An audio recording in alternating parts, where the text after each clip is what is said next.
Well, hello and welcome back to my box truck RV conversion project. Today is Friday, February 17th, 2017, and we've got quite a reprieve from our winter weather here in Wisconsin.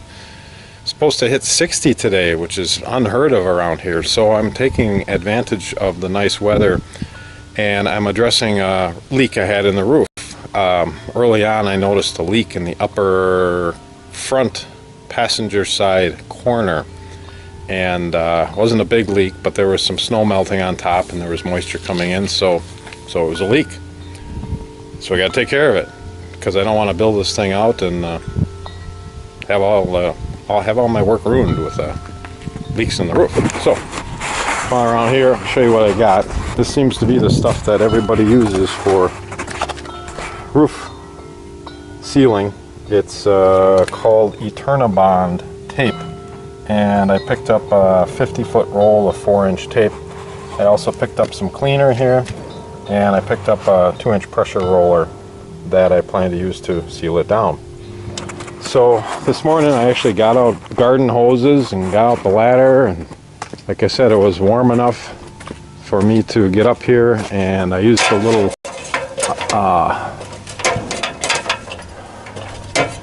soap and detergent and got up here with oh, there's water up here. Thought this would dry by now. Got up here with a hose and a scrub brush, and I went around the perimeter and I scrubbed it down. My plan is to get up here. My plan is to run that 4-inch tape all the way around the perimeter, but you know, I think I can run the 4-inch tape across the front here. It'll work fine. And here's the leaky area, and I think I see the problem right in here. This doesn't look like it's sealed up too well. It looks like it failed. Also looks like this corner piece was maybe replaced at some point. Pretty obviously replaced, I guess I should say. The seam along the rest of it here, though, really doesn't look too bad. So, you know, I don't think this is leaking in here. So I probably don't even need to screw around with the tape. But I'm thinking I might take that 4-inch tape and see if I can rip it down into a 2-inch piece and just clear these rivets, because there's no reason really to come over the rivets. I don't know, I'm still thinking about this. I might just do the 4-inch the whole way and see how it goes. But the plan is to seal this thing up so I don't have to worry about it. As you can see, there's no other penetrations in this roof. I was going to put in a roof vent. In fact, I even ordered one of those, oh, what do they call them? It's the RV vent that everybody uses, fantastic vent. And originally I was going to put a bathroom in here and put a fantastic fan and vent in that bathroom. But I've changed my mind, and I'm no longer going to put a bathroom as such in my conversion. Instead, I've got this porta potty, and I'm just going to make a little storage spot for it. And when you got to use it, you'll pull it out, use it, and when you're done, you slip it back in the storage area. It seemed like I just didn't have enough space, and I didn't want to burn up perfectly good space with a bathroom. So maybe I'll show you that here too. I've made a little progress. I'll move this ladder out of the way. My door and stairs really worked out nicely. And I put a grab bar on here. I ordered this from McMaster Car. If you've never heard of or used McMaster Car, it's a wonderful resource. They've got all kinds of hardware, all kinds of things. So let's I forget which way to turn this now. Let's take a look in here and see how we're doing. It's got things pretty well framed out. If you come on to the back here, you see my plan is to put a window in here. I left a rough opening of 48 inches wide by 42 inches high. Thinking the mattress is going to come up to about here, and then, you know, a little privacy area. You don't want to be hanging right on the window. And it seemed like about the right height, but now I'm having a tough time finding a standard window that's 48 by 42.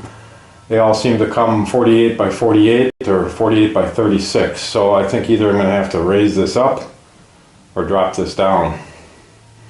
You can also see I've got the storage compartment framed out here and the bed framed out. This is going to be a queen size bed. Queen size bed measures 60 inches by 80 inches. So I've got the 60 inches coming out this way. And the 80 inches, this is actually measures 94 from wall to wall. By the time I build the walls in, it'll be down to about 90. So I'm going to have about 5 inches or so on each side. And I'm going to take advantage of that as best I can as I build this out. Maybe a little shelf on the headboard side. And on the foot side, I'm going to use that 4 inches, I think, to run an air duct and possibly some water hoses. I also had ordered a hot water heater, and originally the bathroom was going to go in here, and I was going to put the hot water heater over here. But again, the bathroom got nixed, and so, okay, where does the hot water heater go? I really don't want any more penetrations in the side than I need. So I thought, well, I'll put the hot water heater back here. You know, that would probably work. I could vent it right out the back of the truck and come down with my hot and cold lines and snake them around. The water tank's going to go underneath here. Kitchen sink's going to be over in this area, so keep all the plumbing together. But I got thinking about it, and you know, I nixed the hot water heater too. I sent the thing back to Amazon. So we're not going to have hot water. We're not going to have a bathroom. We're not going to have a hot water. It's going to be kind of Spartan from an RV point of view. You can always add a hot water heater if I want to. And I'm thinking maybe I'll get one of those more or less portable ones they have for outdoor shower use, outdoor use. They're not really meant to be built in. And just store it in the back, and when I need it, I'll haul it out the back. You know, if we need to take a shower outside or something, if we're boondocking, or, you know, whatever, get some hot water. And I'm planning on a little gas burner, so worst comes to worst, put a kettle on the gas burner, heat up some water, and you got hot water. So we're keeping it simple, and no hot water heater. Maybe I'll add one down the road. We'll see. What else can I tell you here? Let's see, I've got the ceiling framed out. I think we've been through this. I got a skylight here.